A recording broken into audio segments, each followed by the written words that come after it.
analyze this, and what do you think we need to see the next president do about this, or even this next Congress if we take the majority Democrats?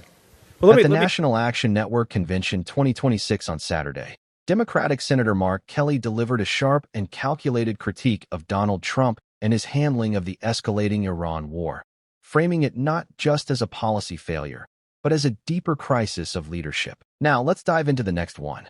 Time to tackle the threat head-on. Let's see how it unfolds.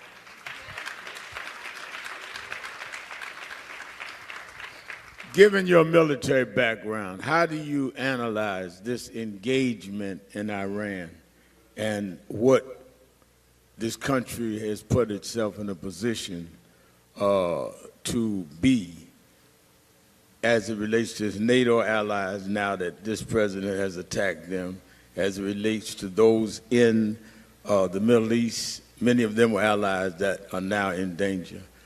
How do you analyze this, and what do you think we need to see the next president do about this, or even this next Congress if we take the majority Democrats? Well, let me start at the beginning. Donald Trump, he is not a strategic thinker. I mean, that's the root of this problem. I mean, you've heard, everybody heard the analogy of when somebody is playing chess, the other side and our side's playing checkers. Donald Trump isn't even playing checkers. You know those red Solo cups? He's got two of them and he's moving them around the table. That ain't even checkers. This guy went into this thing, he went into this without a strategic goal that was well defined, and then he keeps moving it around without a plan, without a timeline, without an exit strategy. And because of that, we're in this situation he finds himself in now, which is, how do I get out of this? Now the strategic goal seems to be to open up the Strait of Hormuz. There is one person responsible for closing the Strait of Hormuz. It's Donald Trump. I mean, I used to go through that strait a lot in the Navy. I flew 39 combat missions in the first Gulf War, but I was over there even before that, dealing with the Iranians on this issue. What Donald Trump taught the Iranians is they now have a strategic asset that they can exploit for decades to our detriment. And then the other thing he accomplished, other than closing the Strait of Hormuz, is he alienated our allies. Not only the allies in the region, because he got into this thing without talking to them about this first, but our European allies as well.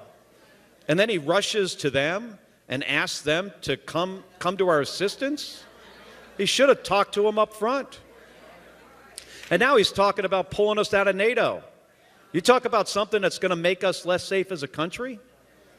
So, Reverend, you ask, like, well, what does the next president do? You've got to build these relationships back up with our allies in the region and with NATO. And then you got to get the Iranians to the table and have a serious discussion. You can't send the two real estate developers to negotiate a peace with another nation. Kelly's remarks come at a volatile moment. The U.S.-Iran conflict, which began with large-scale strikes earlier this year, has already triggered global economic shockwaves, disrupted oil routes, and brought the region to the brink of prolonged instability. A fragile ceasefire has done little to answer the most pressing question: what exactly is the endgame? And that's precisely where Kelly aimed his criticism. Speaking to a politically engaged audience, Kelly, himself a former astronaut and Navy veteran, questioned the strategic foundation of the war. He argued that the administration launched military action without a clear long-term plan, echoing concerns that have been growing not only among Democrats, but even within Trump's own political base. But Kelly didn't stop at strategy. He went further, targeting the people surrounding the president. In particular, he criticized Trump's reliance on unconventional negotiators, including business figures with little diplomatic experience, to manage one of the most dangerous geopolitical crises in years. The implication was clear. This isn't just about policy disagreements. It's about competence. This criticism lands as new reporting shows increasing unease about how the war has been handled.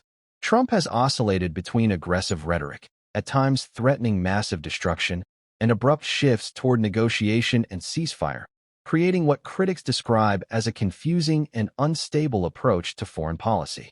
Kelly's message taps into a broader political narrative now taking shape in Washington, that the Iran conflict may define the next phase of American politics.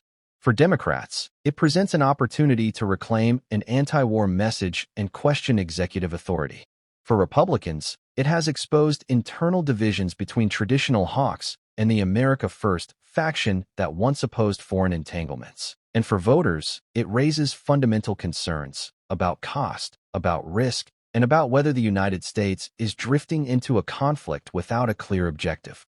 Ultimately, Kelly's speech wasn't just an attack, it was a warning.